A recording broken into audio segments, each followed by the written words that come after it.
The United States has betrayed a special trust between friends and allies. Alberta Premier Danielle Smith is calling the trade war between the United States and Canada unjustified and wholly unnecessary.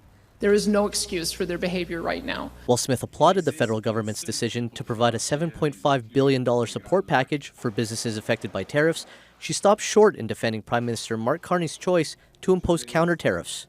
Philosophically, I'm opposed to tariffs because I don't think we should be happy about putting anyone out of business or causing any consumer to face higher prices. There are some in conservative circles backing the Prime Minister's actions. Conservative leader Pierre Poilievre posted on X over the weekend saying Canadians must stand united to defend the country against these unfair attacks on jobs and businesses, and that Conservatives support action against unfair U.S. tariffs. And former Alberta Premier Jason Kenney wants to see a united front from all premiers.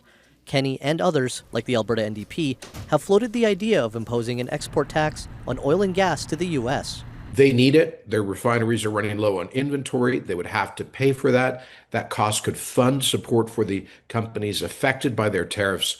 And it would send a message to remind them that they do need Canada. But Smith called the idea a disastrous policy decision. Doing so would absolutely devastate the Canadian economy.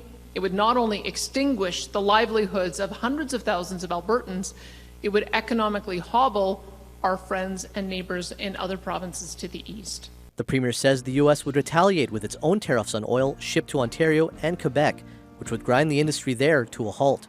Smith says there are no winners in a trade war, but says returning to the negotiating table is the best path forward to lessen the impacts of these tariffs. Guarin, Global News.